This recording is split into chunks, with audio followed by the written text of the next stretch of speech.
All right, for you people in other cities and people at other times and other places getting this, let me tell you that it is very unlikely that tonight's tapes taken in toto will be in any way appropriate to ever use for the public, for children, for the elderly.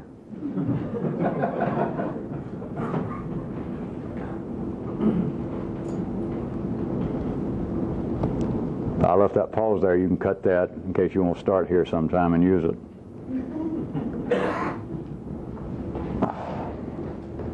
Tonight, unless something drastic occurs, I'm going to talk about something I've never talked about. Joseph, you guys sit in a new place. Don't keep sitting in the same place. Move over on this side.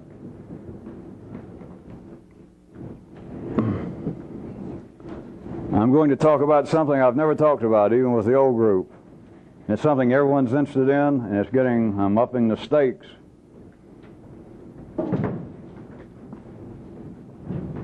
Something all of you people have thought about, but something I have never talked about in this way.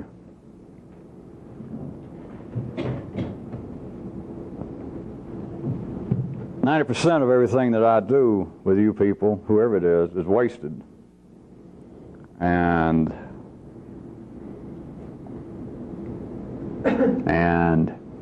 dot, dot, dot. All of you should be aware that no great change ever takes place on a gradual basis. This is true when it appears to be outside in the city, such as revolutions. People trying to, as they put it out in the city, trying to bring about a new day, a new order, some political system, some economic system. There is no such thing as a gradual, as a peaceful, as an agreeable change. Never. Which in the city is one of the reasons that everyone tries it. There is no way to gradually quit smoking. There is no way to gradually lose weight.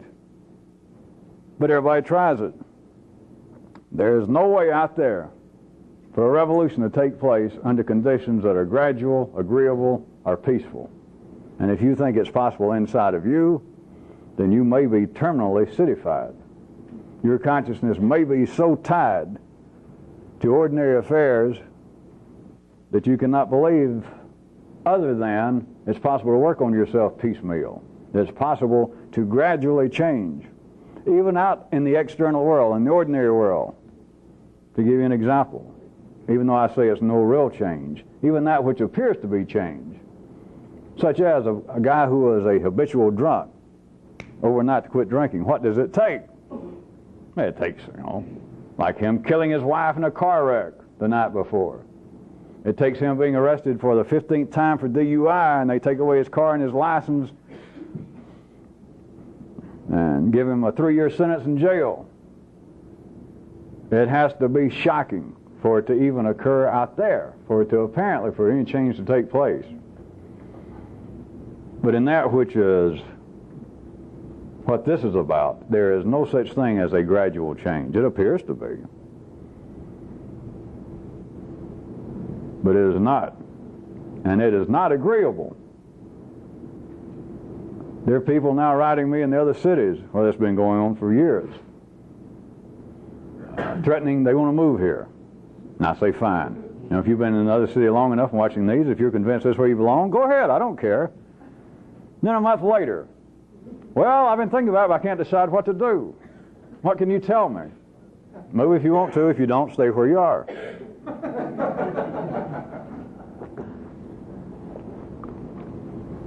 But then they'll even use my own terminology, which is always a sign that you're in over your head. As you use my own descriptions back on me, trying to say, well, I have been deciding that perhaps I am too tied to my city ways, perhaps my kind of interest in life are too tied to the city, and I'm afraid perhaps if I move from Los Angeles or Chicago or Des Moines to Atlanta, I won't be able to pursue what I'm still doing. Plus, P.S., are you still threatening to move to the Florida Keys or Mexico? In other words, could I be wasting my time?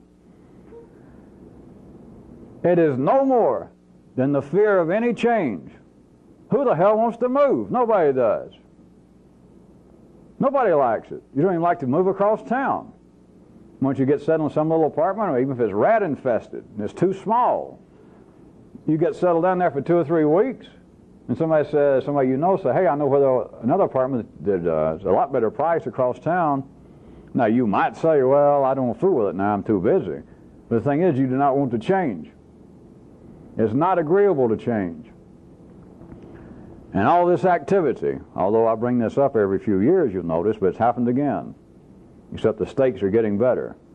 It is as though this group here and in other cities, those of you that you and I consider to be a group in the other cities, it's like you have reached what amounts to a kind of upper circuit menopause. All of you, male and female. You have almost died again.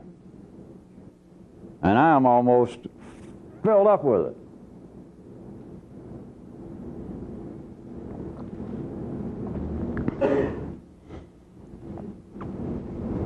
Now, at least, no matter how bloody I make tonight before it's over, I'll ease up on what I was really going to talk about.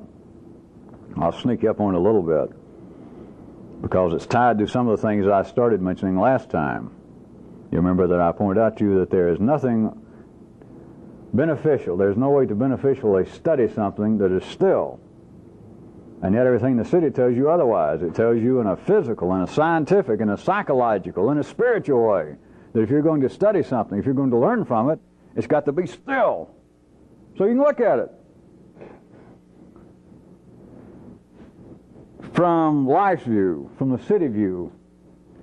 And if you'll listen right quick, maybe you'll get a glimpse of this, and it can be from your view. There is an ultimate way that ordinary life stills, kills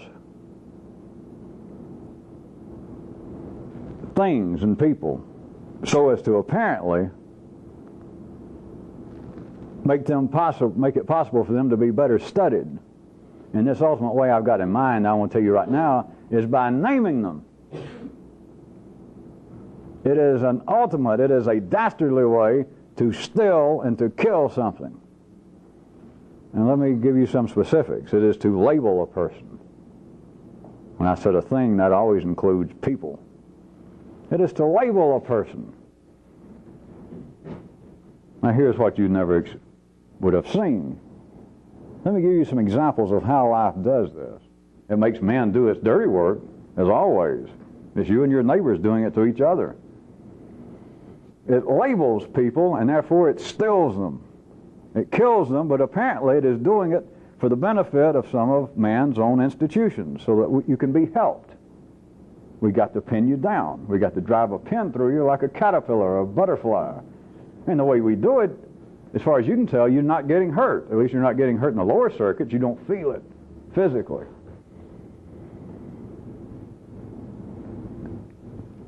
You label a person. And here's some fine examples.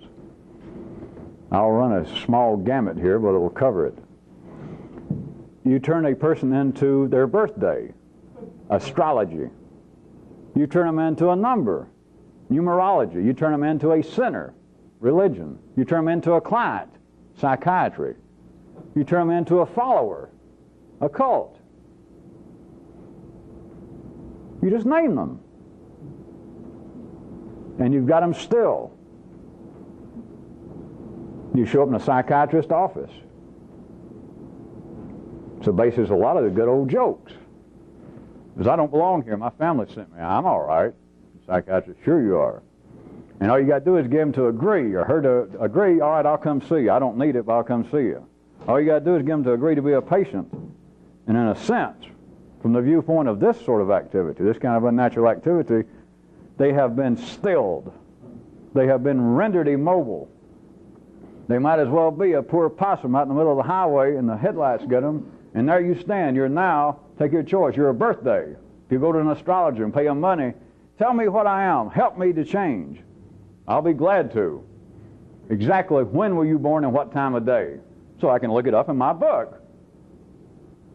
Go to a numerologist, if they're still around. Tell me your name. Or tell me where you live, and all the letters got numbers, and I'll add them all up, and it comes out, and I'll look at my book, and I'll tell you what you are. You know, for a small fee, but I'll tell you what you are, right from my book. Religion. All you got to do is submit yourself to be named. Are you a heathen? Are you a non-believer? Are you a sinner? Yes. You're named. You're killed. It is the ultimate that is never seen. The way to kill a verb is simply by proclaiming it to be a noun. The way to still yourself, to get you through life enough that the headlights of ordinary existence almost keeps you immobile, staring into it until that final crunch, until you feel the 18-wheeler run over you. The way you do that, oh, I left out one. My, I left out, I mentioned astrology, religion, psychiatry, cults. I left out. Remember what I was doing? I was giving the name that you put on somebody and then the organization. Here's the one I left out. Loser. The organization is self-analysis. Self-definition. All you got to do to crush a verb is to noun it. You have stilled it. You have stilled any kind of life that you might learn something from yourself by putting a name on it. But do you see? And it, of course, it is not. As always, it is not some institution's fault. Who's that sitting back in the hallway? Who is it? Carol.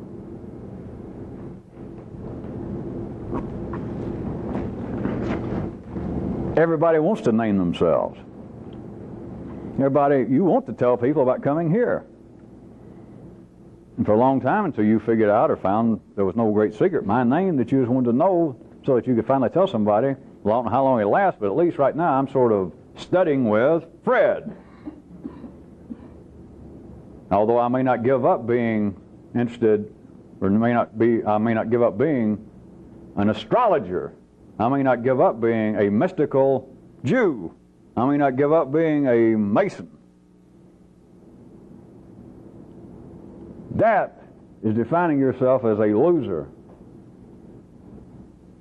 But ordinary people have got to be named. They've got to be named to even know what they're doing. And if I must, I'll point out to you again another reason why this is so strange, why this is so unnatural, why it goes absolutely, apparently, against the grain of everything.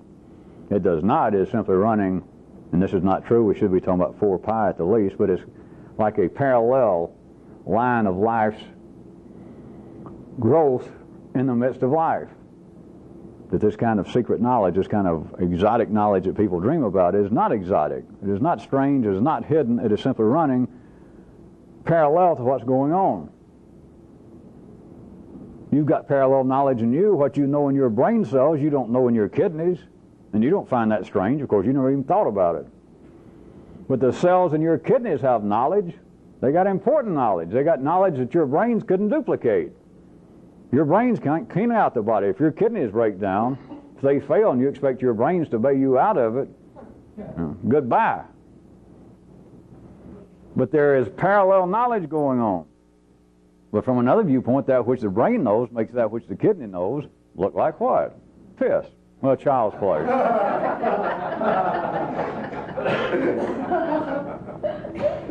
Well, we knew I'd have to do one joke for the evening.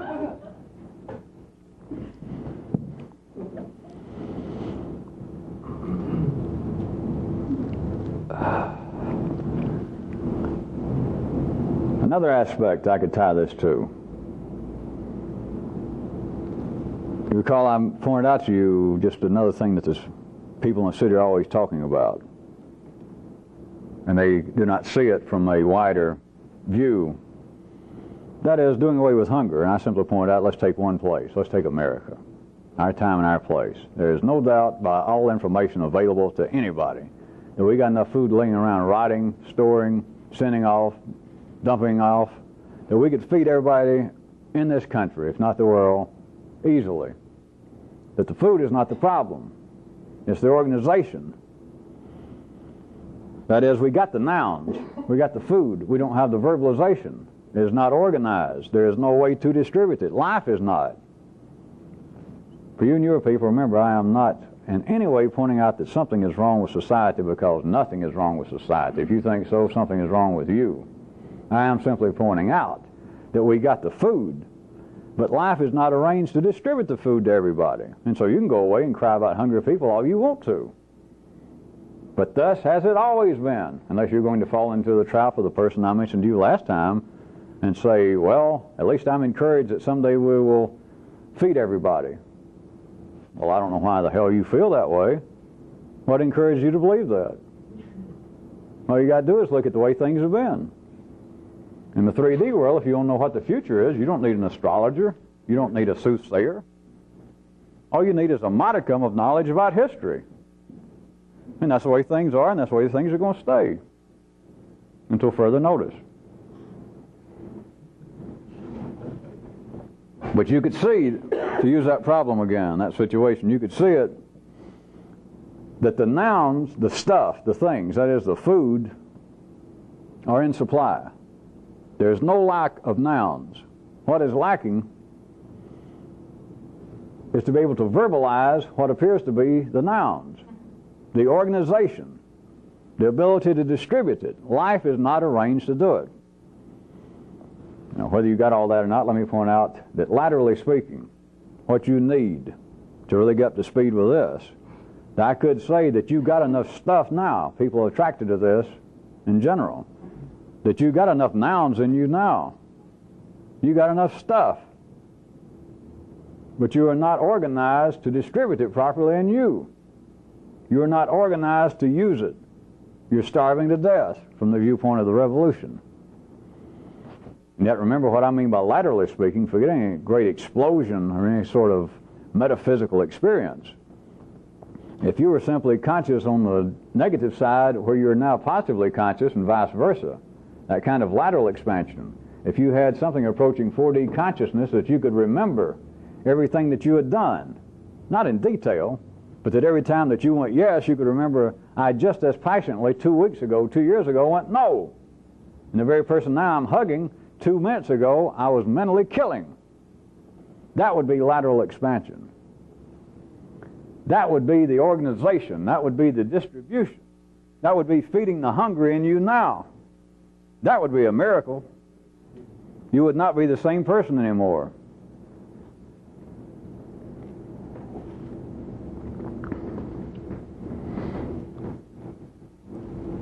That kind of distribution would bring about a balance. It would bring about an unnatural balance. That is, life had not required of you. It would bring you up to a threshold of health. But it would bring a balance in your circuitry. It would bring a kind of balance up to your genetic basic level of what you think, what you feel.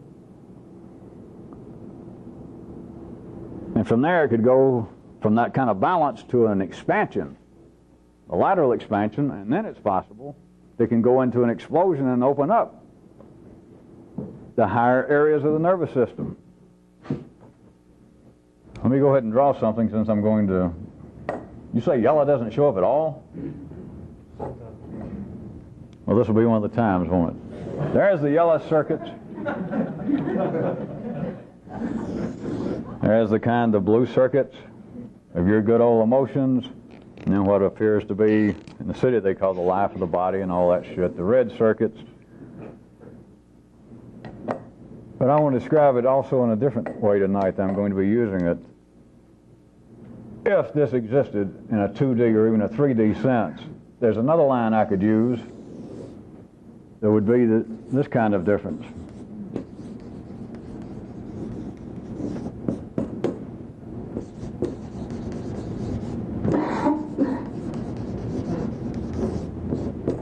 Be the upper and the lower circuitry.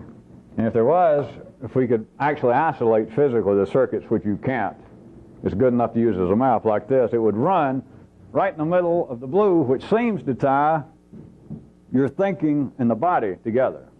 Historically, what everyone else calls the dichotomy of mind-body, mind/body, or the dichotomy of psychology/physiology.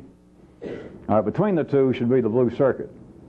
And then my line would run between the two, and that is a better representation of what intellect in the city has been for these years calling the mind-body dichotomy, would be this, the upper circuits and the lower circuitry. They exist in different time zones, but they exist simultaneously. Although it may be 10 o'clock here, You got to remember, at the same time right now on this planet, it is 7 o'clock in California. Neither one is right. Neither one is wrong. They simply both exist. And if you were in California and the people there right now, it is 7 o'clock. It is not 10 o'clock, no matter what we say in Atlanta and in New York, and vice versa.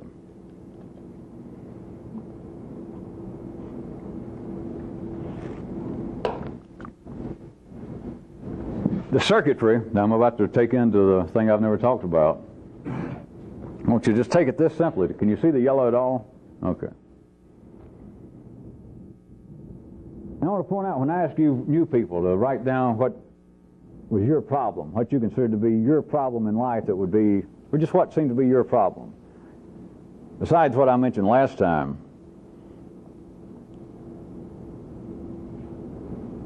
other than that,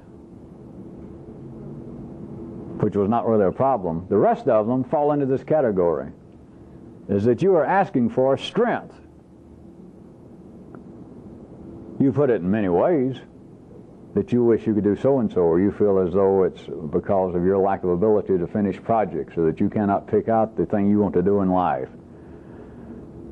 that you cannot fully utilize your artistic abilities, etc. There is a way in which to see strength as simply being a synonym, a one-word synonym, for a lack of organization. Because everything that you would mention as being your lack of strength, your lack of power, all you're saying is, without knowing it, is that you can't organize the facilities, the experience, the knowledge, the feelings you have now to do the things you want to do. You're not actually lacking some new part. You're not actually lacking some strength to say, well, I wish I was strong enough to stop some habit, let's say. Make it simple. That you feel as though, well, there's a trick. Or maybe you hoped I'd give you a trick so that you would quit getting so mad, or so that you could quit smoking. I'd just give you a trick. You got the trick. If you had 4D consciousness, you'd have no bad habits. If you had 4D consciousness, you'd have no complaint.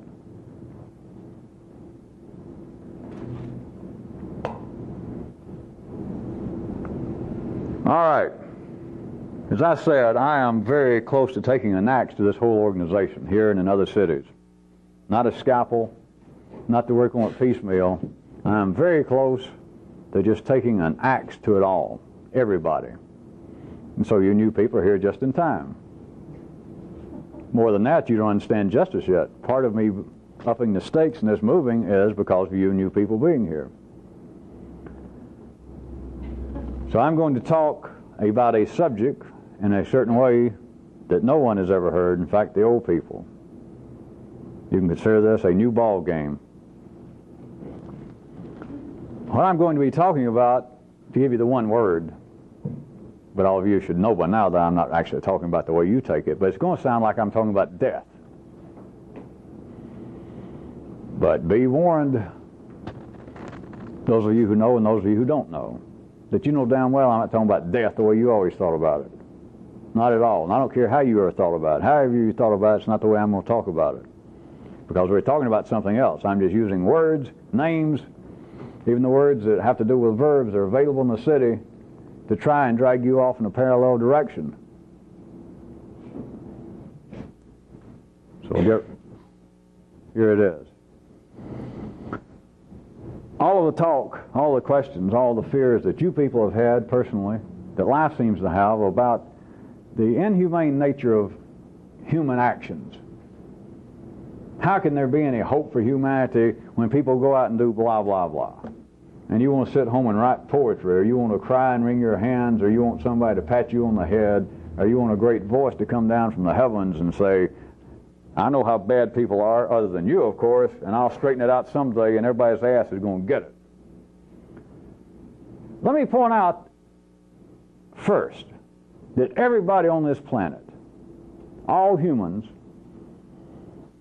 all ordinary people, can quite clearly see and accept the fact that, quote, nature uses all other creatures without any compassion whatsoever. None. All of you know that. All ordinary, fully functioning people on this planet, which is most people nowadays. A few time zones are still out of sync. But there is no question about lions eating poor deers. And you'll sit right there and watch a National Geographic special, and no matter that you could be the world's greatest animal lover, and you might turn your head for a second, but you do not fault nature. That a lion leaps out of the bushes and goes smack and tears a poor little furry deer's head off, and blood spurts everywhere, and the lion falls upon it and calls the kids over and let's eat. You might not want to look at it, but nobody says, "Goddamn nature." And you never thought about it this way, but you do not take anything as being amiss for, quote, nature, which is, of course, what we're dealing with out there with animals. Not the same as us. It's nature. Operates in a way that's beyond compassion. But if we're going to use human terminology, you would have to say nature has no compassion. Not us now. We're still talking about creatures. But nobody finds that unusual. It's accepted. We are wired up. No ordinary person can see that nature treats man in the same exact manner.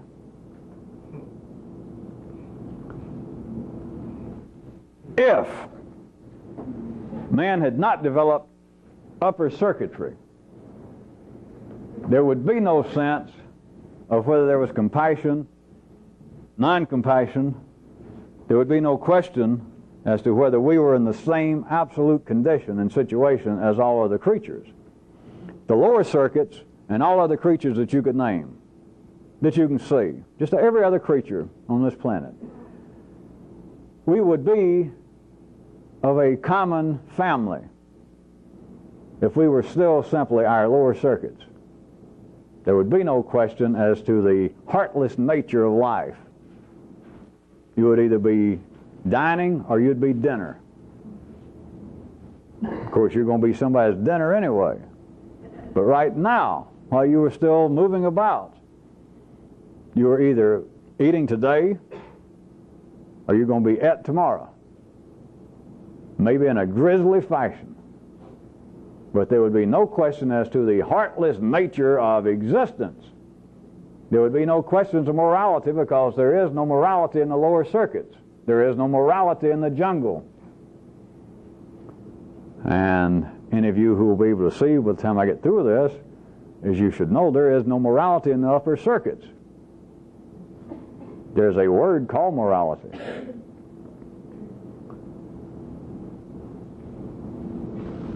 The upper circuits, of course, change the whole situation. And to make it very specific for those of you who need it, what you think of as being your intellect, the ability to think. But it puts man in a unique position vis-a-vis the other creatures, in that he is brought up, he has the higher circuits activated in his nervous system, and he has knowledge that he's going to be destroyed. He's going to die. Now there is, for you new people, as I said, I've never talked about this subject period in all these years with anybody, and so you're not in any way behind.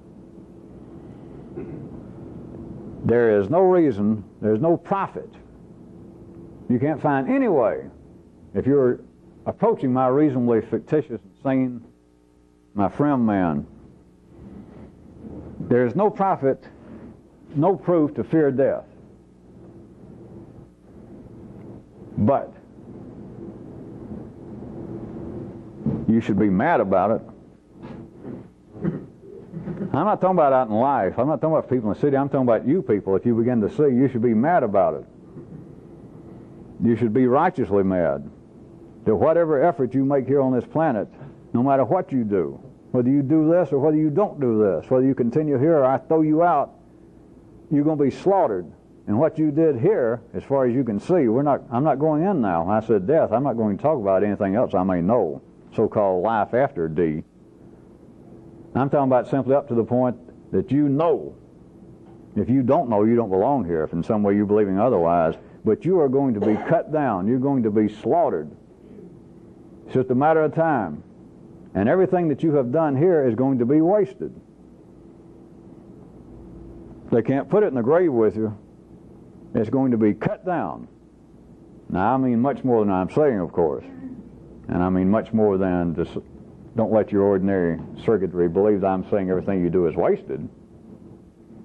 Well, of course you can if you want to, but you won't come back here. So that's fine.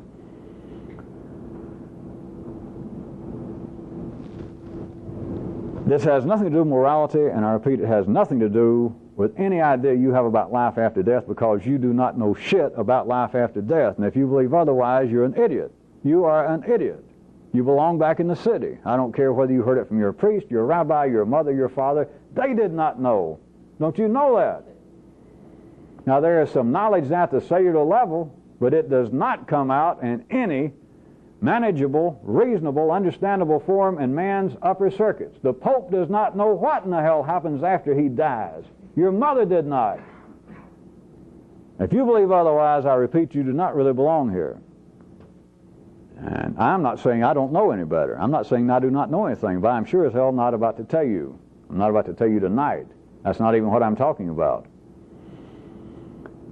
So from that level, if you're going to approach being a fictitious, reasonably insane person, just face up right quick to this fact that no one in the city knows what happens after the big D.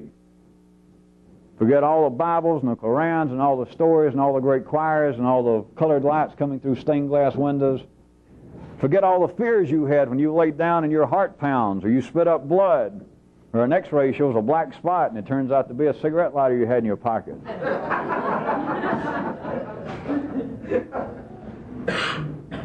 At moments like that, remember this: if you had 4D consciousness, I don't care if you grew up a good Catholic, a good Jew, or you believe that, yes, I believe in the great cosmic spirits that won't let us down. When you thought you were going to die, you didn't have a goddamn bit of faith in your God. You were scared shitless because you knew, down at the cellular level, you knew that you had no idea what was going to happen, and you also knew that any other human that told you that they did was lying. In other words, your religion and everything you ever heard was gone. All you got to do is wake up in the middle of the night and feel like you've got a heart attack and cough and spit up a big old piece of a lung or something. All of you had, probably, most of you are old enough, but you had some scrape like that, and if you had real consciousness, if you could remember that, at that moment you were not religious. Not at all, nothing. Not in the ordinary sense. You had no faith in anything. You were simply scared to death because you did have this remaining. You had the knowledge that you were going to die, if not then, someday. And you also had the knowledge that anything you'd ever heard, any story you ever heard about it, was bullshit, was fairy tales, that they didn't know and you don't know. All right, take that as a given, at least for the next few minutes.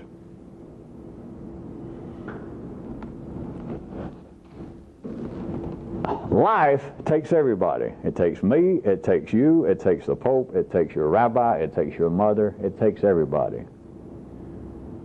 It grows you up, it births you, it uses you, and it cuts you down. It slaughters you like a pig. But in the meantime, it makes you dress up for the occasion.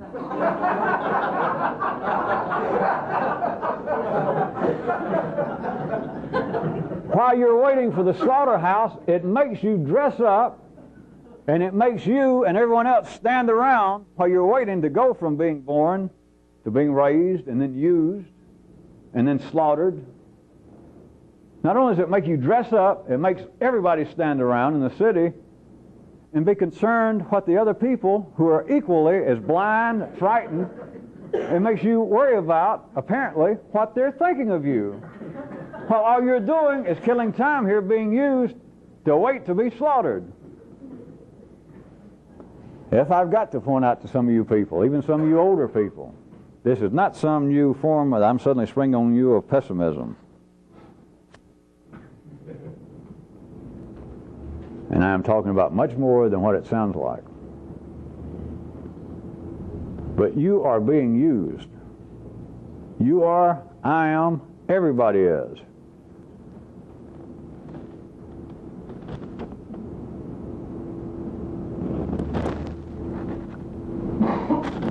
What used to be the cellular messages of the lower circuits that were sufficient to drive men, and they're still sufficient to drive every other creature, down in here,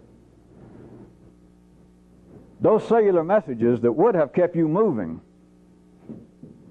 which is what life needs, for you to spread energy. You might as well be a red or white corpuscle in life's bloodstream. You might as well be an oxygen molecule in life's respiratory system. But you got to keep moving. When it gets tired of you moving, when you served your purpose, it lets you quit moving. It kills you. Until then, you got to keep moving, or you are not spreading energy. You are not fulfilling your purpose. If it were as simple as this, which it is for me to describe, if we were still just at this level, there were cellular messages back then that would have kept you moving. And they were simply to get yourself fed, to get yourself sheltered adequately for the night, to get yourself periodically fucked, to keep the race going. Now, regardless of some of you people believing that you're having money problems,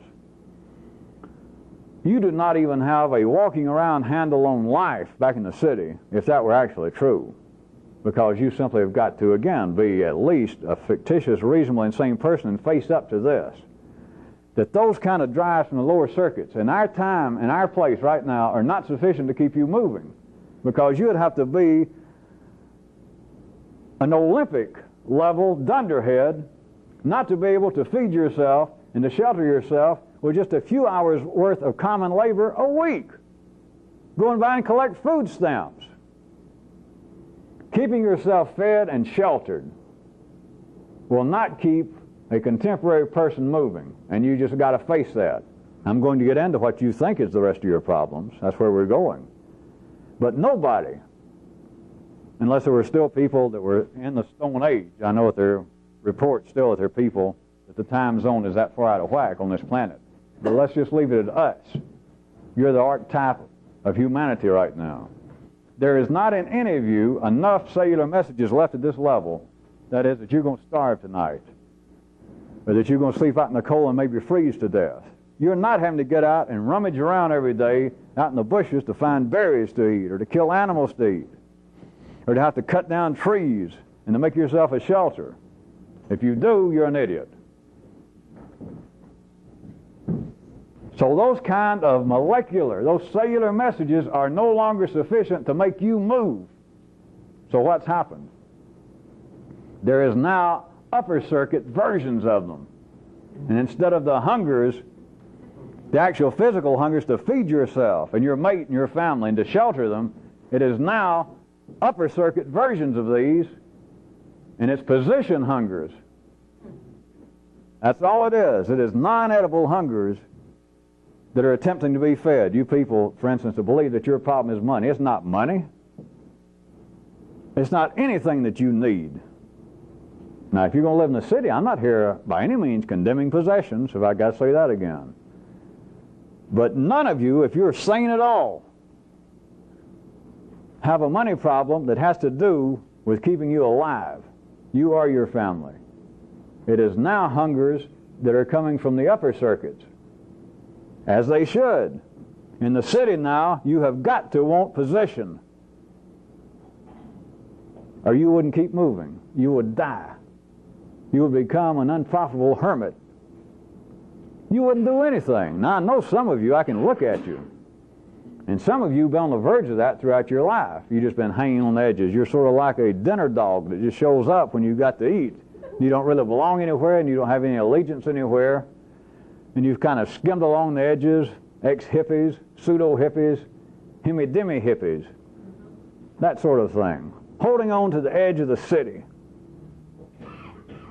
And you may have thought you condemned possessions in the rat race. But your position was to be a hippie. Your position was to be around people that would look at you, those dressed up in suits and ties, and go, Jesus, a goddamn bohemian, a hippie, an outsider. And contrarily, to be around people those that you could find that had a similar wiring system, similar taste, that you'd all recognize each other and all hang out together and go down and get your food stamps and go fuck the establishment.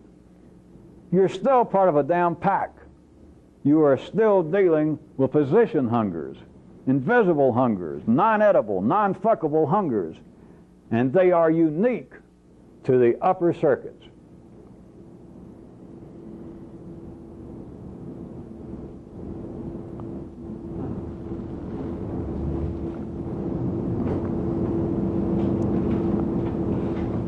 There's a way in which you can see that ordinary life, the bell curve of existence, the bourgeoisie, the middle class, civilization itself, is not held together through laws of physics, atomic attraction. They're held together through laws of etiquette, through laws of fear, social fear I'm talking about, not physical fear, social fear, through laws of self-loathing, through laws of timidity. That regardless of the fact that some of you living in certain areas may believe that there's a chance you'll get robbed someday or mugged, physical fear is not your fear anymore. That's way down the list. The rest of it, what I'm talking about, you don't even identify as fear. All of you, assuming that all of you are civilized enough, that is, that you're square enough to be here, all of you fear being laughed at much worse than you do being mugged or raped. You fear losing face. You fear losing your current position, much less not being able to rise up. You fear losing your position in the pack of humanity, in the pack of the city, worse than you do the possibility that somebody will break into your house and cut your throat. Now, you may not recognize that just because I say it, but it's a fact. I don't care who you are, I don't care what your background is. That is a much greater fear now. Can you see what life has done? If you can't, let me point out one more warning in case we never see each other again. This is not pessimism, because I know a lot more than I'm telling you. It's got nothing to do with pessimism. It's the same way it's got nothing to do with positive thinking. But you are being used, you and everybody else. Me. You are being used. And the whole idea of man having these eternal, philosophical, deep, heavy, cosmic questions about why are we here? What's the meaning of life? The meaning of life is all around you, dear. Why is it that, why do we die in our prime? Why do some young children die before their time? Why do some people die horrible deaths? Why do some people, evil people, read people I don't like? How come that they seem to prosper and live a long time? This might as well be a farm somewhere. You might as well be a crop. Everybody. You are being used, and you're going to be slaughtered. It doesn't matter whether you got a PhD or whether you dropped out of grammar school. No matter what you do here, you're going to be slaughtered. You're going to die, maybe a horrible death, and you know it. But with the yellow circuits to keep you moving, man operates as though this were not true. If you can begin to see it, I could also point out to you that all of man's institutions back in the city, the arts, religions, if you want to get real tricky, notions of romantic love between the sexes, inclinations to praise nature, not condemn nature, but good old nature, to write poetry to it, and the sunsets. If you can see it in a certain way, that's like a child whistling in the dark. I'm not saying there's anything wrong with sitting down in Key West and having a drink to sunset and look at those beautiful colors. I love it. But to write odes, to think about, oh, life is not that bad. I mean, sure, we got, the Hitlers of the world, and the Mussolinis, and the heathens, and my mother-in-law.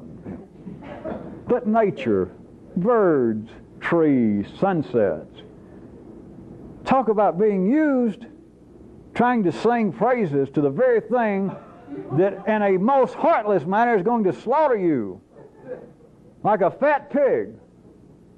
And you may be right in the middle of graduation to finally get your PhD. And they call your name and you step up and life cuts you down with a heart attack at the age of 35, before your time, as they say. And people write poetry and sing the praises of nature. And you think you're not being used? You think we're not all being used? That this thing that people call nature, and I simply have been calling life for you, will make people, and those that apparently are the most intelligent, those that apparently are the most creative, that is, those that are operating even at the ordinary level of consciousness, up here in the higher areas, are the very ones that will write odes, sonnets, or a tear come in their eye to see a little bird and think about nature and not realize that same nature is going to run you down into an abattoir. It's going to cut your goddamn throat and you're going to bleed like a pig. No matter who you are, no matter how nice you've been to your mother, no matter how much money you gave to the ACLU, no matter how much you condemn fascism, no matter how many people you said should be fed, and you sing its praises and get a tear in your eye thinking about the great nature. And you think we're not idiots? And remember, these are just terms. I'm not here bad-mouthing life. Not me. I know better. I know who to be afraid of. That was a joke, folks. But the rest of life, and of course then, if they had this pointed out, they'd never see it. I'm not going to take those excursions with you tonight. You just need to face up to this. This is the nature of being here. That's not all there is, or this sort of thing wouldn't go on in a parallel fashion. But you cannot escape it. No matter what you might do along this parallel line, you are still going to be slaughtered. Me, you, everybody. And you can sing praises of nature, you can cry over sunsets all you fucking want to. And it will not put one day on your life. Nature in some way will not say, well, this person has been so carried away by trees and forest and the environment, I was going to have her killed in a grisly car wreck head-on with an 18-wheeler, but, oh, all right, I'll let her just die in bed, in her sleep. Or you're laughing because you know it's true. Or you should know it's true, that life does not do that. Nature does not do that. There is no telling how you'll be killed. However it is, think about it for a second. However it's going to come up, right now you don't like it. In the city, nobody likes it. But what I started telling you a few minutes ago, I want you to understand, when I say you should be mad, I'm not talking to life. At least you people forget this. I'm not making these tapes to be sold to the public. They're not in some attempt that we're going to grab hold of a satellite in a pirating fashion and broadcast this to the world. This is to a very few people. When I say you should be mad about dying, I'm talking about something special. And I'm not talking about ordinary people in the city saying, boy, it's hell to die. Or to say, what a shame it is that Picasso died right there in his prime at 92. Or what a shame that Beethoven went deaf just when he was getting wound up. No. I'm talking about to be mad in a very special way. Only a few people know how to do it. I'm serious. And there's something to be done with it. Is also what I mean by being mad. Just being mad would be ordinary, a manifestation of ordinary stupidity. There is a kind of justifiable revolutionary madness. And here's the way it should start, at least the way I can describe it to you. It's for you to start understanding what I'm talking about, that by and large, said he charitably, by and large, that which seems to drive you right now, forget this, forget what's bringing you here right now, but everything else out in life, face up to what I said.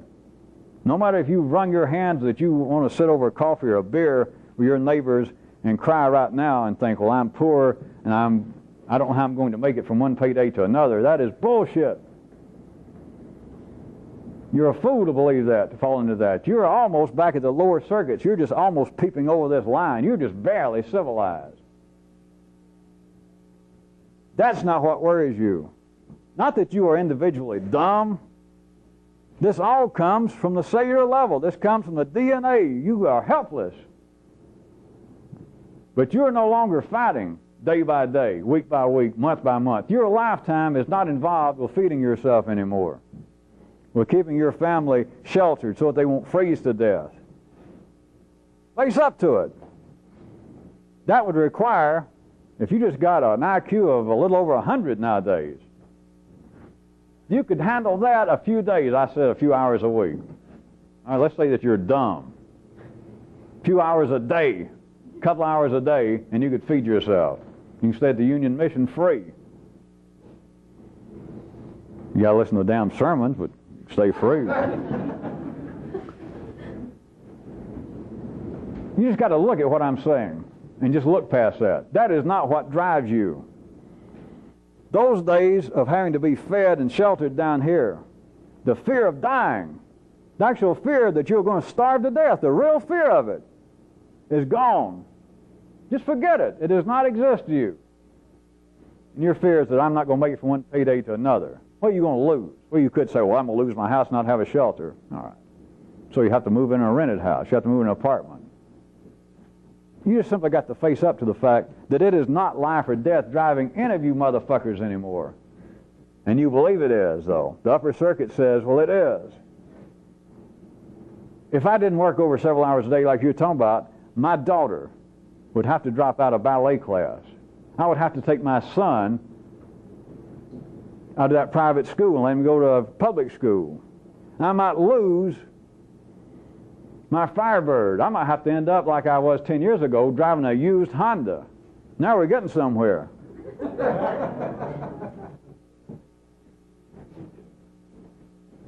Tell you again, I am not attacking cars, schools, dance classes, but you have got to see reality. This parallel view, or all this is a waste of time, and you're going to die like a dog and never know what happened to you. What is driving you is fighting for position in the pack of humanity. You are being driven by hungers that are not necessary to survive. They apparently are, and if they are to you, if it is necessary for you to hold your position and live in a certain neighborhood and drive a certain car, I got no complaint. You know, I'm an idiot. I'm a fool. You shouldn't even be fooling with this. Really. Because in the city, that's the way things are. But if you're going to get anywhere with this, and I'm talking about fast, because in case you people don't know it, I have increased the tempo here several times since you got here, and I'm doing so again tonight. That which drives everyone in the city nowadays are not physical, life-supporting hungers anymore. It is position hungers. It is hungers that you can do without if you had to. I'm not saying you have to, but you've got to see them for what they are. Then you can start getting close to what I was talking about, of a new kind of madness, a new kind of anger. Once I told you that no anger is proper, now I'm saying you otherwise. Once you understand, if you are a proper revolutionist, once you understand that I and everyone else are being driven by non-essential hungers. But in the yellow circuits, they seem to be. This is not magic just because I tell you. You can't suddenly go, well, that's right, I suddenly see through all this. I've simply been fighting out of my own vanity, out of my own desire to be liked. You can't immediately see it and hold that awareness. But if you can't get a glimpse of what I'm talking about tonight, you probably shouldn't come back here, even if I let you. If you can't see that life is raising you and everyone else up and is going to slaughter you after it gets through using you, once you do not move the energy it needs to be moved, if you can't see that, if you can't see that between here and there it's making you dress up, and all you're doing is waiting to step into the abattoir. You're waiting to be pulling that line like a cow, like a horse, like a pig, and have your throat cut and bleed to death, But while you're waiting, it makes you dress up, it makes you shower, it makes you wonder about whether you got underarm perspiration, it makes you worry about your hair color, whether you're liked, what your neighbors think of you, whether you take out your garbage often enough, and whether you wrap it up in the right kinds of bags. And all you're doing is killing time waiting to be slaughtered. If you don't begin to see that, then you won't understand what I said. There's nothing to fear. Well, trust me. Either trust me that there's nothing to fear, or else look at it this way. It doesn't do you any good to fear it, because you can't get away from it, so don't be an idiot. So even if you don't believe me when I say there's nothing to actually fear, I'm not going to tell you why. Just take it as a guess. But if you can't accept that, at least accept this. If you fear death, tell me one thing, one iota of good it's going to do you. None. But once you see what is going on here, you should be closer to understanding what I said, that you should be mad about it. And vis-a-vis these upper circuits, non-physical hungers, your attitude should be, well, just fuck it all. But you got to understand it. You got to see it. It can't be some kind of theory. And it's not hostile. Even you new people, I assume you know by now that I do engage in a kind of verbal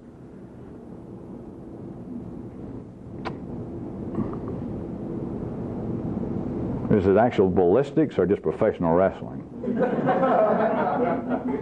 But it is a kind of fuck it. Once you see it for what it is. You're not mad at it. You're not hostile. And you can't wrestle it to the ground. That's why I said professional wrestling. I didn't say collegiate. Because you can't beat it. It's all staged. But nobody else understands it is. Everybody else is staying there trying to save their money for a new suit so that they'll look real good when they step through the doors to the slaughterhouse. So that you'll be buried in something nice, evidently. Or so that as you're laid out there, your friends and neighbors will come by and say, well, don't she look nice after she lost all that weight? Or maybe they will. Maybe they will bury you with your little diploma showing that you graduated from computer school. And you lay there, they think, well, it's a shame he died, but at least he got an education right there in the final days. Tonight could prove to be, take your choice, important, turning point, end of everything for some of you or all of you. So let me assure you that it's as simple as I'm talking about, and of course there's always another angle to it that I can't even put into words. That is, that which I say I'm not telling you. But those of you who know anything by now know that that's the way it always is. Not because of some trickery on my part, not because I'm trying to be coy. I always wanted to be coy. I don't know how. All I know is how people say they're coy and how they look in the movies to go. But I'm still not sure what that is. But at any rate, I'm not being that way. That is simply the nature of the way things are. But it is as simple as this. And why it cannot be seen as simple as this in the city is that everyone else would have a qualitative judgment of this if I point out that, hey, life is using man and is going to slaughter us. Now, I could get in the city and get up on a soapbox and get a crowd of people in the city, ordinary people, that go, yeah, you're right, fuck life. But you've got to understand by now that they've got no idea what I'm talking about. They would have a feeling about it. Yeah, you're right, it's unfair. And they might be going hungry, their mother might have just died, they just have a picture, they're wired up that they have a fear of death. But people in the city would say, you're right, life's unfair, life is just using us. And then, of course, some people are wired up to then and go, well, but thank God I still have my religion, and so, perhaps there's a paradise after, another life after death. But they do not have any understanding about it. To have understanding about it is to simply see what I'm talking about. Not on the basis of a dichotomy, not on the basis of binary consciousness of, oh, that's terrible that life is using us. It's not terrible. Any more than if you were wired up to go, well, it's wonderful life is using us. I believe that, whatever the manifestation of that would be, I guess somebody would believe, well, the gods have called me to see that life is using us all and it's some kind of battleground. We're being tested. Our mettle is being tried to see if we belong in paradise or some shit like that. To see something is to have no feeling about it. To see it is to see it, to see it, to see it. And you cannot be taking it personally. Only then can you begin to plot. Only then could you properly begin to develop an attitude, the real one, of, well, fuck all this shit. It's bad enough in a sense. Not bad enough, remember, not feeling-wise, not negative. I just got no other words and I'm not going to play with them. That it's bad enough, figure of speech, that I was brought here, I was raised up, fattened, now I'm being used. I can't help it. You can't get away from it. Being a hermit won't do it. Being involved with this won't completely free you from it. You're working for life. You are a crop. You're a slave on a plantation. And on top of that, if you go along with city views, if you go along like life intended you to do before you run across this, not only is that going to be done to you, but along the way, life is going to drive you nuts by making you keep buying clothes, getting haircuts, wondering whether you are in fashion, whether you're going to get a new car, whether you're going to get a raise, whether you can move to a new neighborhood, and what's everybody around me talking about? What do they think about me as we all stand here and being driven faster and faster into the door of the slaughterhouse? And everybody else is wondering, how do I look? How do I smell? What am I getting ahead of my friends from back in high school days? And you're all being driven at the same speed. Until you can see that, in the sense I mean it, until you can see that from 3 and 4D consciousness, until you can see that from a parallel way, until you can see that in a place in your nervous system that is not activated, is why you're here. My diagram still holds, is that you can begin to be conscious in a place that you are not conscious now. Until you can do that, you cannot see this and not have any feeling about it. And until you can see this and not have any feeling about it, you're not really seeing it. You got a feeling about it. You got an opinion. You wish it was true or not true, or you hope it's not true, or you're mad because it may be true. All that is city shit. All that's got nothing whatsoever to do with this. And it's got nothing to do with being able in a new way to say about it, you got an opinion. You wish it was true or not true, or you hope it's not true, or you're mad because it may be true. All that is city shit. All that's got nothing whatsoever to do with this. And it's got nothing to do with being able in a new way to say, well, hey, fuck this shit. You know, it's enough that I'm going to be slaughtered, probably at an inopportune time. But I will be goddamned if I'm going to go through this and be somebody's soybean crop, which you got to be, and continue to pursue these upper circuit hungers that do nothing for me personally. Now, you can't escape the lower circuit parts. Whatever great hero you thought you've had in history, spiritual, philosophical, whoever you thought was the greatest human ever lived, trust me, they were still a crop. And from the line down, you can't escape it. You're going to work for life. You can be the most advanced, most awakened, most enlightened human on this planet. But from this line I've drawn for you, from the lower circuits down, you're working on the plantation. It doesn't matter what you know. If you're alive, you're part of the crop. That's it. But to begin to see that from here up, in a sense from here down, I'm on the conveyor belt. I'm headed toward the great door of that abattoir. I'm going to get strung up, cut, and gutted like everybody else. But between here and there, from this line up, I'll be damned if I'm going to sing and dance for the master of the plantation. And I'm going to dress up. I'm going to worry about whether I have underarm offensive odor around these other motherfuckers. They're staying here, and they don't even know that they're going.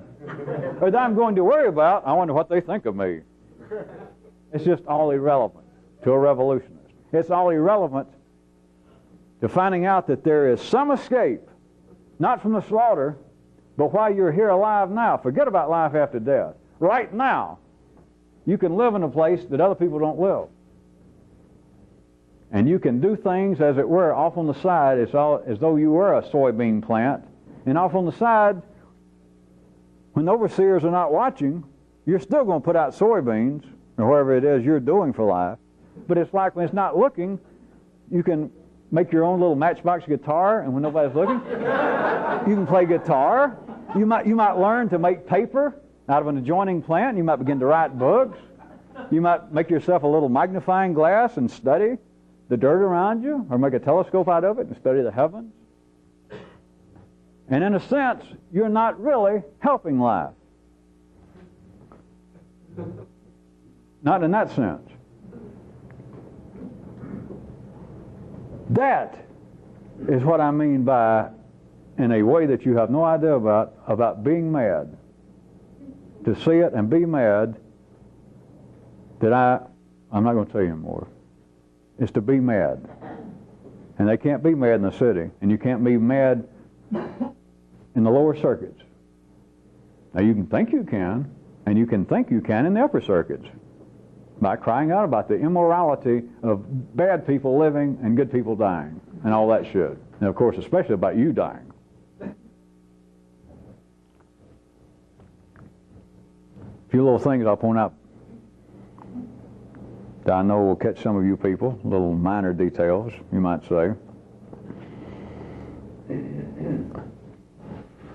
Those whose center of gravity, and when I said that this day and time is archetypical of humanity, remember the time zones in your own nervous system and in any one locale, this country.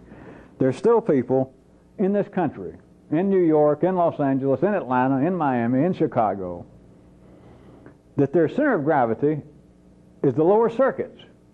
The upper circuits are working if they can talk. They don't have to be literate. But if they're verbal, then the upper circuits are working.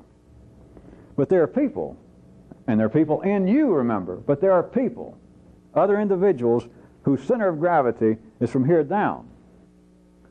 And this stole some of you people, because that is not you people, or you wouldn't be here. But it gets some of you people, and I know you have questions. Because those who are apparently living primarily in the lower circuits, they seem to be rather complacent. Which is, as I point out to you, it has come out throughout the years of history, throughout humanity, of those operating more in the upper end, like philosophers. They've said things like, well, educate a man and you've ruined him. The more you know, the more you suffer. They've been saying that since the days of the Greeks. And what that is somebody operating more up here that's being driven by the non-physical hungers, the non-edible, non-fuckable, non-livable hungers, and then looking at slaves back in Grecian times, bricklayers, ditch diggers. It seems like all they do if they got to, they get up, they go out and they'll dig a ditch for 8 hours, get through and go get drunk, try to pick up some woman, and just fall asleep, get up the next morning, somebody slaps them and say, you got to get up and go to work or the king will kill you. They get up, they stagger off and they go to work. They don't seem to ever have a philosophical thought in their head. Or if you tried to say, get them over a beer on the weekend and say, boy, isn't it shit to have to put up this kind of life and then you die? And they go, yeah, I guess you're right. You ever worry about death? And I go, no, not really. And those that apparently are more sophisticated, more educated, but it's really those living more in the higher circuits. Sometimes they marvel. And then you get, these Rousseaus and people show up in history. In the noble savage, God, if I could just be more like that, if I could be like a poor old dumb, uneducated ditch digger, they seem to be relatively happy. All they want to do is eat, drink, and fuck, and sleep. And they sing their praises. They can't ever do it. Once this gets going, once you can start operating up here, you can't go back. But, at any rate, those that apparently are living more in the lower circuits seem to be rather complacent about life and death. It does you no good because you're not one of them. You wouldn't be here. You wouldn't have lasted even a few weeks with this. And once it is up here, once you are being driven to a large degree by the hungers that I'm talking about in the upper circuits, which are now simply new reflections, new versions of the old ones which would no longer drive you, you can't go back. You can't become a noble savage. I know some of you have dreamed about it and think you would like to give away all your possessions, just save enough money to move to India and find a guru and live in a sheet and go barefooted and be a noble savage is what you're talking about. And you can't do it. Oh, I know you got excuses. Well, I can't right now. I got to support my mother. I'm married. I can't quit my job. You can't. You can't do it. But notice people do dream of it. Because the upper circuits, in a sense, are looking at the lower circuits and in a sense are saying, Jesus, I wish I'd never left. But you had no choice. It wasn't your choice to make. But it's as though the circuits look down. Now, follow it right quick. Instead of a philosopher looking at the bricklayer, it's like your upper circuits looking at your lower circuits and thinking, gee, I wish I could just live like they live. And they only stir when they got to. When they're hungry, horny, sleepy, or need a little exercise. They don't talk. They don't worry about life and death very much. Their knowledge of death, their fear of death, in a sense, although everything is connected in the human organism now, but in a sense, is not much worse, not much more acute than a dog's. In other words, it's almost non-existent. But you can't go back to those circuits. You can't turn these off and go back down there.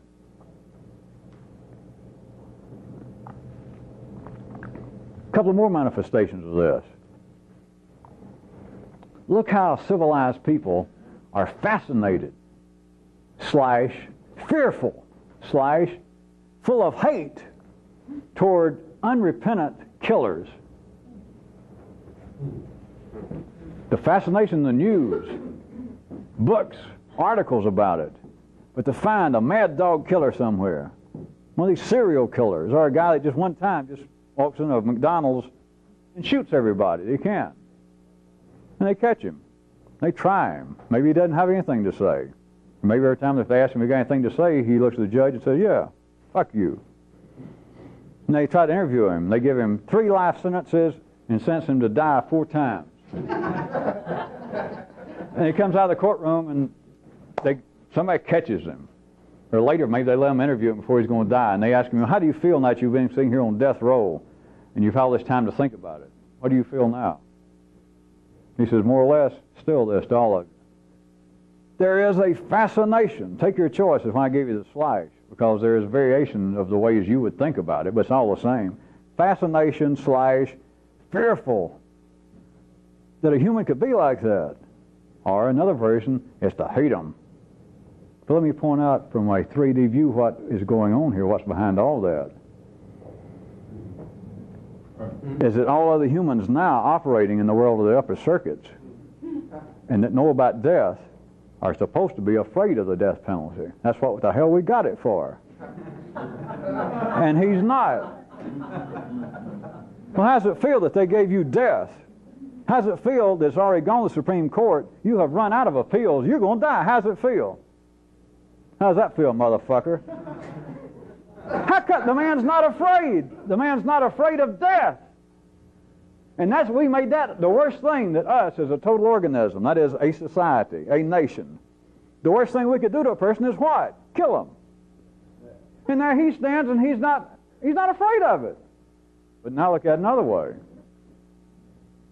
That is, of course, out of the ordinary. You're supposed to be afraid.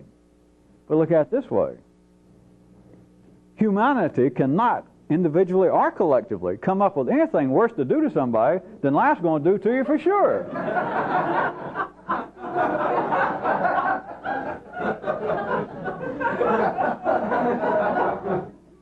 So from that view to say, well, my goodness, you people have decided to kill me. Oh, I could just die. That's horrible. As though life's not going to slaughter you anyway. Let me point out another variation, since some of you got that right quick. How about this great reaction that's causing people, humans, adults this time, over an unrepentant child? To catch a child doing something. And some children are wired up this way. If you've never seen it, I'm sure you've read about it because it makes magazines, literature, the movies. Think about why. They'll just be stuck in there all the time, some little kid. To catch some kid doing something, and to say, boy, I hope you regret it, because I could really punish you. I could whip you real bad or take away your privileges. And a kid stands there, aren't you sorry you did it? And then even it gets a little worse, if you can follow me, is then to punish the child like to whip it, and it won't cry. People don't like that. You know? You know why? Because life don't like that. That is not the heart of the bell curve. That is not the norm. In the same way that killer, that when they say you're going to die in 30 minutes, how does it feel? He says, that's how it feels. That is not the norm.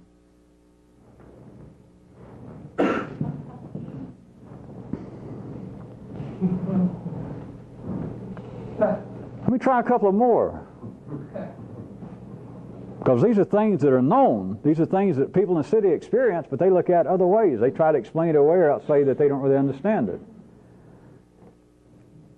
Do all of you people, before I leave this tonight, do you understand what I'm talking about these upper circuitry dreams? I'm not attacking them. We're not talking about the immorality of possessions or any of that kind of shit. I am just pointing out to you that if there were such a line as this, which there is, but if there was such a line as this, I could draw in a 3D fashion. The hungers down here are the minimal ones that would keep a human alive, to feed you, to make you procreate enough to keep your race going, for you to stay sheltered enough, for you to live out whatever days that life needed you to do whatever little errand you're doing for life. But above this, these other hungers, these other needs, these sophisticated, these civilized desires, wants, needs, whatever you want to call them, are simply new variations of these, and they are not indispensable for your existence. Now, I'm playing with reality because large numbers of people can't hear this and suddenly quit doing anything other than feeding themselves and fucking and sleeping. They cannot. Life, they simply cannot. But in the cells of humanity, in the cells of life itself, which is humanity, you've got to remember, coevally, opposites exist. Coevally, different times exist all at once. And so there are parts of life's body that is talking about one thing and doing one thing, and then there are other segments of life's body condemning that very thing, which is nothing strange. All you got to do is look at you, and you got the same situation. But in life, you've got this. And two examples right quick come to mind. They've been talked about for years. Have any of you ever noticed throughout history, and it's in you too, the widespread, it crosses all so-called cultural, nationalistic, and time bounds, how widespread, how common is the hatred of money changers, bankers, people who are apparently doing nothing but dealing in money. It's everywhere. All societies, all literature. Why? Think about it a second. I just got through telling you why. And the cells don't know why. They can't explain it. It is almost like the living epitome of useless effort. That people, the money changers, are not even doing anything that passes for being creative. They don't produce a single loaf of bread I could eat, a single slice of bread. They don't produce any part to go on an automobile that I might use. They don't put out any records I might buy. They don't write any literature. They deal with this thing that is the epitome. It is the physical epitome of useless effort. That you can save up all this money you want and you'll still die like a pig.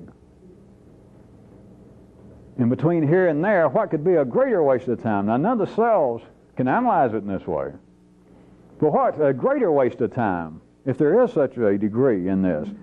Not just me in trying to educate myself and look at it in some pessimistic way that, yeah, knowing how life is, I'll finally graduate, get my degree, shake hands with everybody, and step off the platform and trip and break my neck and die right there before I can even use it. Not that. But even if it was that, apparently you had done something. You educated yourself. I go in business. I'll work my way up my little bookshop. But knowing how things are, then a big Dalton's or somebody will move across the street and ruin my business. Or else I'll go bankrupt just before I die. Or I won't be able to pay my insurance and the building will burn down. But still, even from an ordinary view, apparently you did something along the way. In the cellular nature, I'm suggesting to you most strongly in man, understands, knows, that when you get into the area that you're just dealing with moving stuff around, that is the money changers, that there is a widespread, historic, everywhere, hatred of those people, of what that represents. And I'm suggesting to you what it really represents, and people don't know it, is the epitome of a wasted life. And yet, from another view, it is the epitome of those working right in life's pocket. I assure you, If there were afterlives like your forefathers and foremothers believed, of paradise and this and that, bankers, when you showed up for heaven or paradise and there was God or Allah, there'd be bankers all around him. You can count on that. And he would pat them on the head. Good boys, good boys. Very necessary in the city. And they're necessary to even probably to all you people. It's almost impossible not to use bankers. But you got, when you begin to see what the yellow circuit non-physical hungers are, just such things as that, you begin to understand. I can give you another one. This is a little more, or it's come out more verbally in later years, more modern times, is this kind of distrust, if not hatred, of advertising. Now, this has not come from those being driven more by the lower circuits. My bricklayer staying in a bar. Well, advertising don't mean a lot to him. But you start getting up into the educated areas where there are people being driven more by the upper circuits. Sophisticated people, learned people. They're the ones that now cry out about what advertising is doing, turning our children's brains into mush on TV. People who, those kind of people, taken to an extreme, refuse to watch TV, the commercial channels, etc. Think about it a second. Why? It's not because they understand something, but at a cellular level that is yet to be able to speak in the city, there is a knowledge that cannot be expressed that advertising, as we call it, is, what shall I say, 99.9% selling stuff to the upper circuits. You don't need to be sold on the idea of, when you're hungry, eat. What you've got to be sold on in the city to keep you moving is, when you're hungry, you've got to eat a certain thing. Eat this, or eat that. But you don't have to be told to eat. You don't have to be told to go inside when it's raining and real cold. But you've got to be told, move to such and such condos. There is a basis for people, for the cells, the cellular level, of distrusting, all the way from that, to really condemning advertising. And they even verbally, I'm sure, has been expressed already in some way, like, well, they're trying to push off on the poorest slobs of the world, the boobs of the world, trying to push off shoddy merchandise that people don't really need. Well, the lower, what in the city view, what they'd call the lower classes economically, which I'm telling you is people being driven more by the lower circuits, they've got a kind of non-understood knowledge of that.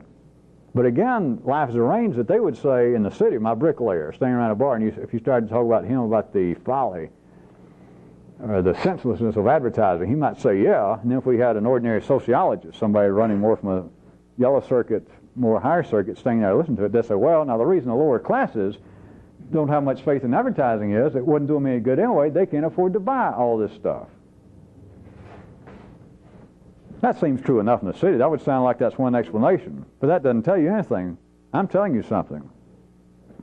If they're being driven more by the lower circuits, it's not simply that they see ads for Corvettes and they find out with a new Corvette you're going to spend $30,000. It's not simply that the bricklayer stands there at the bar nursing a cheap beer and watching it. It's not simply that he is indulging in sour grapes and saying, well, who wants to, advertising don't mean anything. I don't want a Corvette.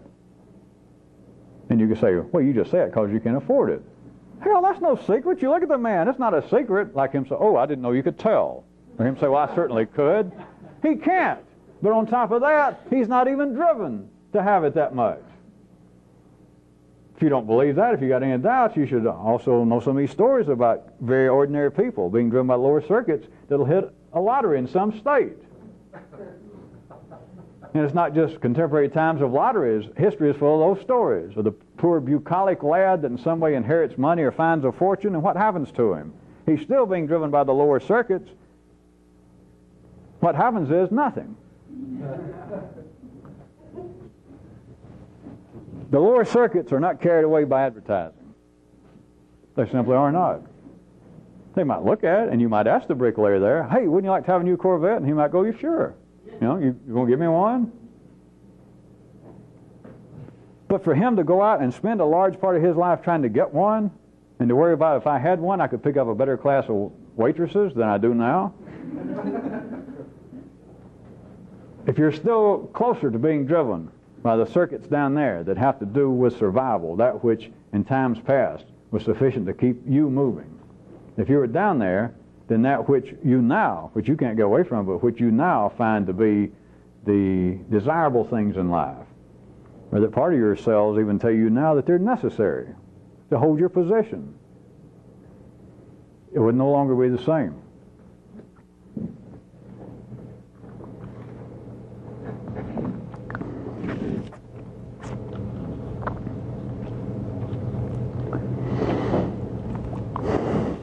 There is a way in which a few people, I'm about to wrap up tonight, if not forever, but don't take it as a cheap threat. If it's a real threat, I'll tell you in a minute. There is a real way, after these last year or so, me using the terminology and the maps of revolution, this and that, and pointing out that it could be seen as being true, but it was, of course, always a reflection of something internally.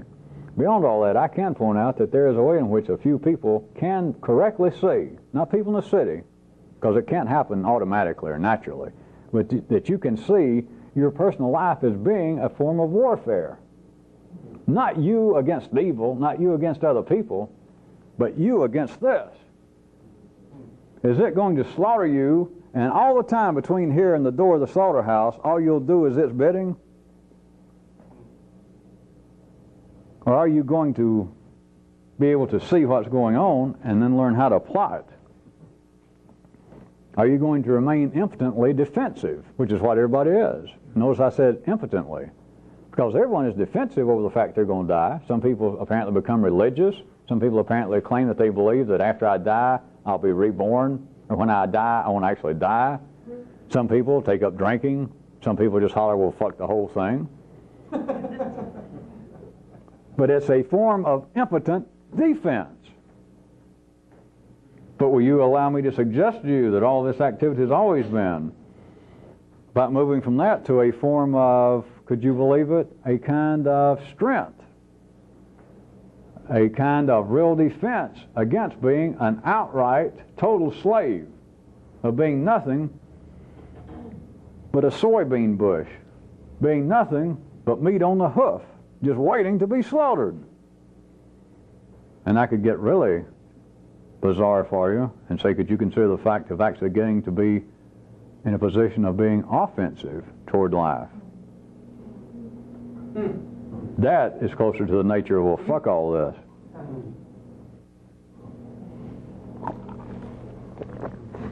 But by and large, even though amongst people there is apparently this dance going on of the dominant and the submissive, and people being stronger than other people, and some people being able to lead other people, you need to see this. Compared to life, all of you are a bunch of wimps. You are. Ain't no way out.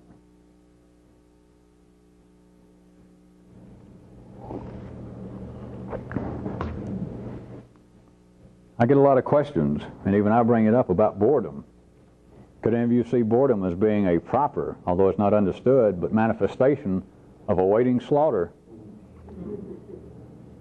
People attempt to describe it other ways, and they believe that it's something personal, that you don't have enough interest, or that you have a thyroid problem, or that you have psychological problems. But how about if there was a wider spread knowledge of the kind I seem to be hinting at? Not a negative knowledge, not a human feeling about it, but just simply a continuing knowledge and an understanding, not just what I said, but your own personal understanding, that we are here as slaves on a plantation. You are fulfilling functions that I've never gone into. But it's sufficient for me to tell you that what you should be able to see on your own in one lifetime, you are moving energy.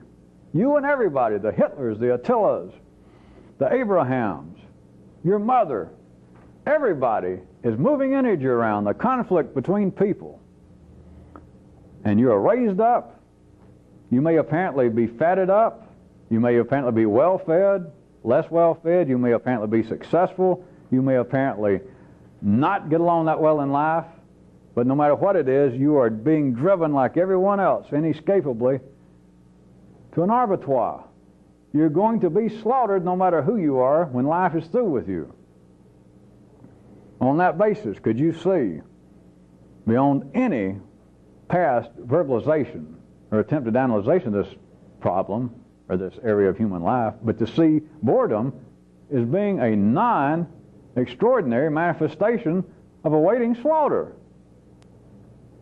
If you understood that, would not boredom, as you call it, would not be a fair manifestation? At the very least.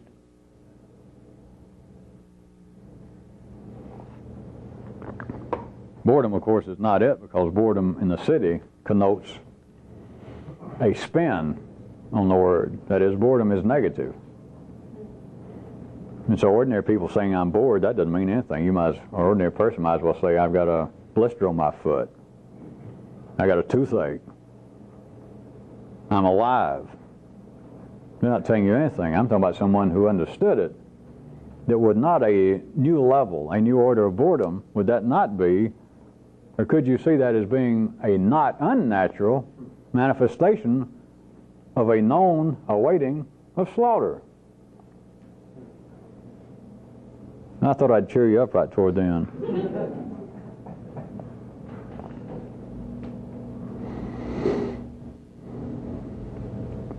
Since I'm not sure what I'm going to do with all of this, before I conclude tonight, I want to say one more thing that I have never said. And I'm inclined to say this is more to men than women, but as always, you can get something out of it. And that is this, that there is a deeper difference between men and women, and especially sexually, than any of you men, than any of you have even suspected. And as always, I choose my words very carefully, even as impotent and as misleading as words could be. But you men you've never even been close to suspecting the difference.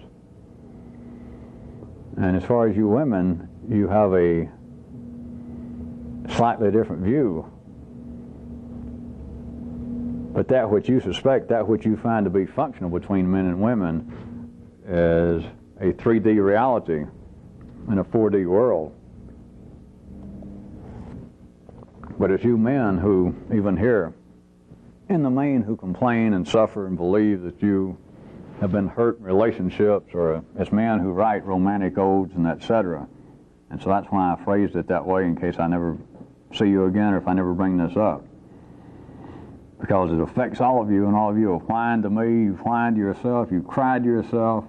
I'm just going to tell you one more time. The difference between men and women is so deep, is so radically different, that there's not a man among you in here, those of you that have known the most and been with me the longest, you haven't even suspected the magnitude of the difference. In case I give you any hint, it should, is to, perhaps that is why I have never seemed to have made any progress in trying to deal with women. Maybe old stick.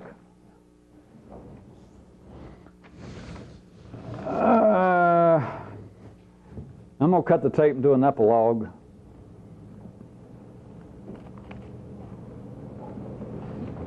As wild as this was anyway, but we're going to do an epilogue.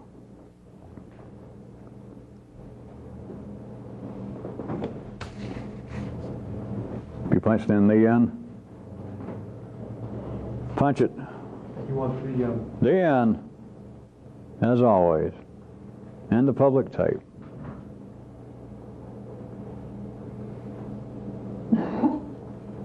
Back to epilogue. First off, we'll still go ahead and play like everything is running along.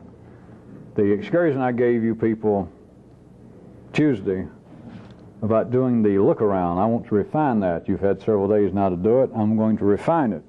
That is, every time you go into a new area, remember, you look around, each and every time. But now I want to refine it. I want you to do it this way. When you go into a new area, you walk into the bathroom from the hallway. I want you to look first to the left, and I want you to smile. Now I want you to look to the right, and I want you to smile. Now that's the way you do the look-around method for the rest of this excursion. And when you get through the bathroom, you turn out the light and you walk back to the hall, you go. I don't care whether you're by yourself, I don't care whether you're in public. And you walk into the boss's office. You walk into somebody else's office. As soon as you walk in, go. Look to the left first and smile. Be sure you got to smile, and then look to the right and smile.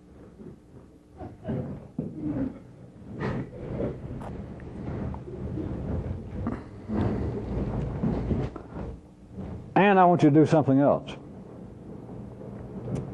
For the next, starting whenever you hear this, for you people it starts tomorrow, for the next 17 days, I want you to refuse to read willfully or to listen to any advertising. That's possible, and I want you to do it faithfully. You're riding along listening to your car radio, and as soon as it gets to a commercial, you reach over there and punch the button and change stations. If you're going to watch TV, if you got a remote, it's easy. I do not, as soon as a commercial comes on, I want you to cut it off. Switch channels. Mute the sound. Reach over and just cut the sound off. Reading magazines, newspapers, just do not willfully. Do not when you look down. Just what you'd normally do, just even glancing through an ad of a Macy's ad, a Gimbel's ad for the week. Sale on sheets, sale on cars. As soon as you see it's a sale in a magazine or whatever, look past it. For 17 days, I don't want you to have any intercourse at all, and you can do it almost totally with any form of advertising. That's all.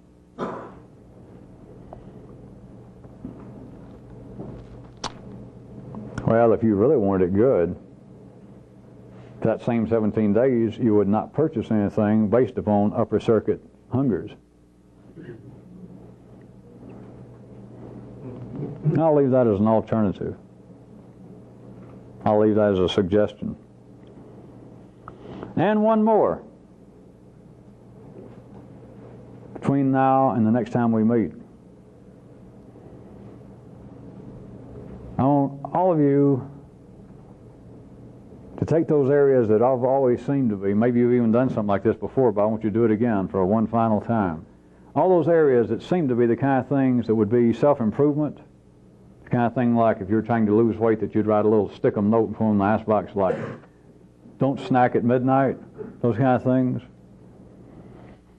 Anything you've ever been so inclined to write yourself a note, like don't eat, or put up a sign right beside your bed, don't smoke first thing in the morning like you believe you're going to gradually taper off, and or maybe just a note saying on your bathroom mirror, don't be mad today.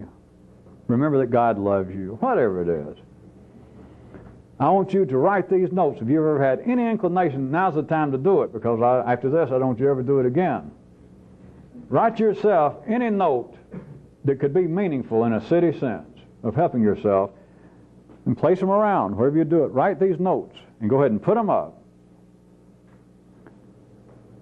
Leave them up for 24 hours, and every time you see it, I want you to, in the most hearty, sarcastic manner, I want you to laugh at it. I want you to look at it, and it shouldn't take much faking, but if you got to, remember, it's all faking it. It's an act. But I want you to look that you walked over the icebox, and you roll out this nice note that says, remember, you're trying to lose weight. Don't eat sweets. Put it up.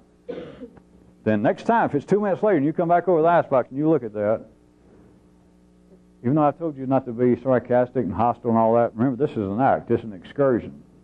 I want you to look at that note that you put up, that I should be a better person. Don't eat. Don't be mad. I want you to look at it, and I want you to heartily, act it, fake it. In a hearty manner, I want you to scoff. I want you to laugh sarcastically at the insanity, the pitiful nature. I'm not going to tell you more. You just look at it, and if you got to fake it, you do it because I told you it was an excursion. It's your responsibility. I want you to look at it every time you do it for the next 24 hours. I want you to laugh. It doesn't have to be real, remember. Just be a sarcastic, just a shitty laugh. Just scoff at it. And they go in the bathroom and look at the mirror that says, remember, today is the first day of your life.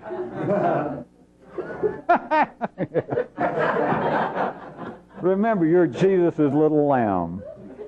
Remember, you're a little ray of sunshine in God's arsenal of whatever the fuck it is. But I want you to put it up as though it were meaningful, if you've ever had any inclination. But then for 24 hours, every time your eyes turn around and you see that, I want you to scoff at it. Just laugh at it sarcastically. Just fake. Just trust me.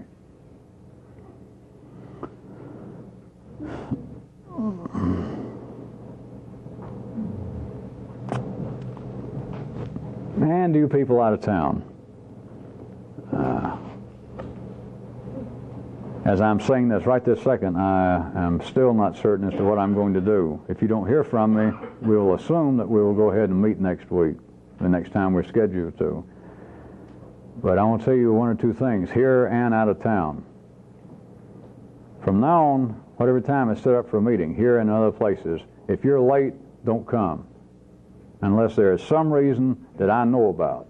And if there is, you remind me. That is, if you've got some job and that you're late every time we meet or any particular night, you remind me. You send me a note next time we meet, or if you're in school. But the rest of you, you just find yourself on the way here, and lo and behold, good gosh almighty, I'm going to be late. Go back home. I'm going to shut the door here, and I want it done in other cities. And you're not to come in. I don't care how well you know me and how long you've been here. If you're late, don't show up.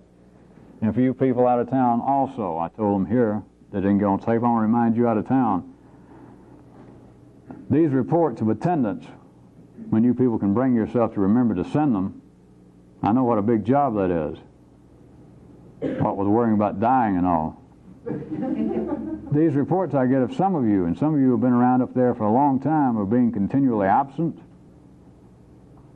My tolerance for that is about to run out. And I don't care who you are and how long you've been there and whether you consider yourself a part of the old central group in New York or wherever. My tolerance for it is about to stop. It may stop next week.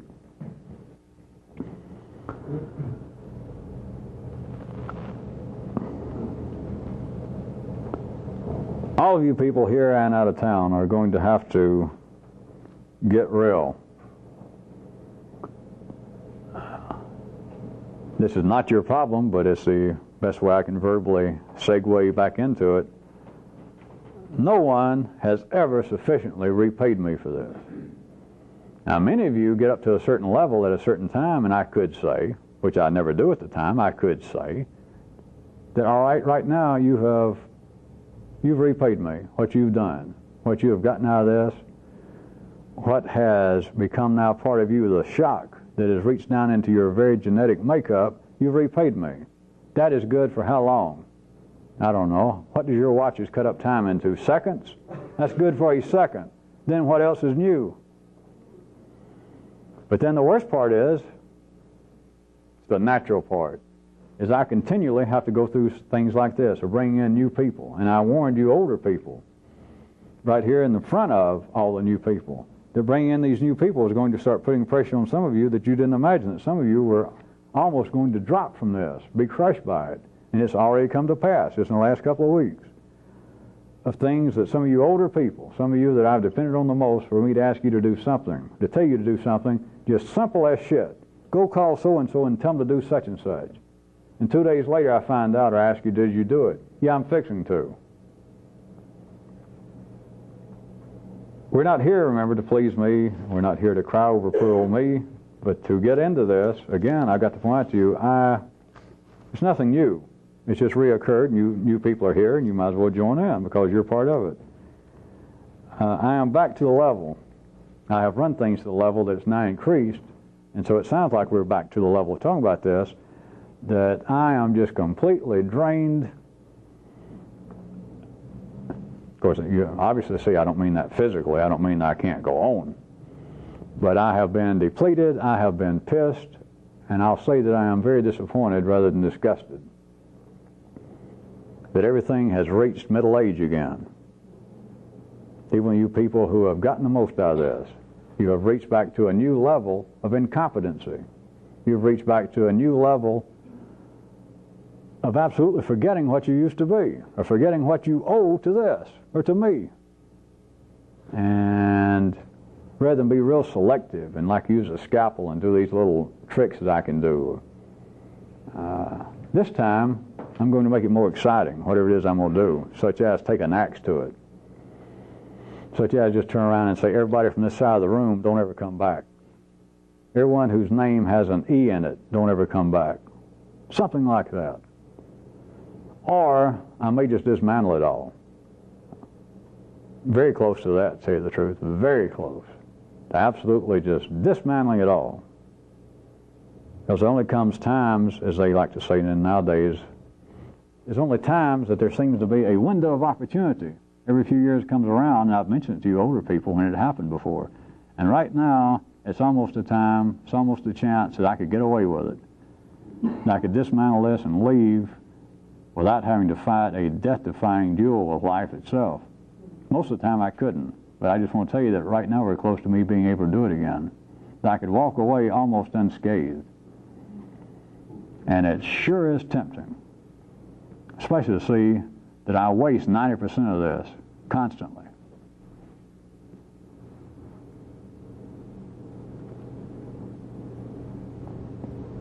That should be encouraging enough. Because nobody wants change. But if I don't do something that drastic, I am going to do other things drastic. Just possibilities such as close up Evotech, stop all that shit. Move us physically here if we stay in Atlanta to some other location, who abandon this building. So what else could I do? It's always in order throwing out a handful of people. That's always good. I need to throw out some people to shock the hell out of the rest of you, though, is what I need to do. But along lines like that. But if any change is possible, if this upsets some of you and your people, I remind you again, just look around. You've got this information already in you. There is no such thing as a gradual change. Now, before you people got here, and in other cities, I'll admit, that whereas I spent years with a certain amount of these older people doing a certain thing, you now got months to do it. There is a justice in it. For one thing, I am getting closer to the great door. You're getting closer. But even you people at one time had some momentary knowledge of the indebtedness you had to this. If it hadn't been for this, you'd probably been a drunk. You'd probably have burned up your nose or whatever you could have stuffed in it. Or even worse than that, you would have simply lived a life of absolute back-breaking, gut-wrenching boredom. That this is the very thing that's kept you alive thus far, and you continue to hit middle age over and over and over. And get to be sloppy, you get to be weak, you got no integrity, there is no soundness to you anymore. I can't depend on you, you can't depend on yourself. For what is middle-age crazy here, not only can you not depend on yourself, you don't even the fuck notice it. You just stagger on like everything's fine. Especially since me and you are such old friends. Those of you that one time understood anything also know this, I got no friends. This has no friends. And I'm not trying to make me sound bad. I'm just a slave to life like the rest of you. Remember this, life got no friends. It's just adults and your relatives and people in the city that sing the praises and cry about a sundown while forgetting life got no friends. Life's going to kill you like a stranger. Life's going to kill Christians like Jews, and Jews like Muslims, and Muslims like heathens. They all go down. So don't expect any more from me. Except I have learned from a good teacher. I'm as heartless as life is. Just people in the city, dealing with these upper circuit dreams and hungers, believe that, well, hey, things should be otherwise. You know, effort counts for something. You know, people who try, longevity counts for something. Gee whiz, I've been around here all this time. I tried. I don't know. I don't have the strength for it. You're right.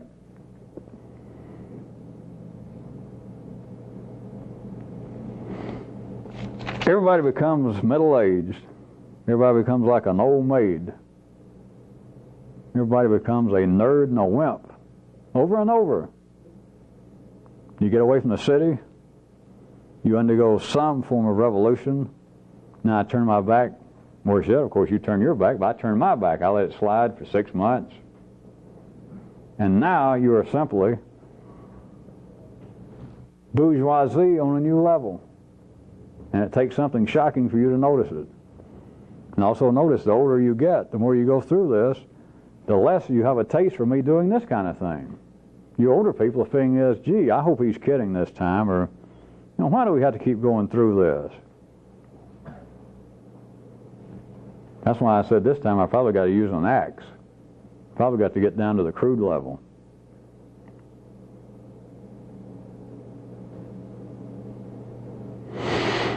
Well, I can't say it's been fun.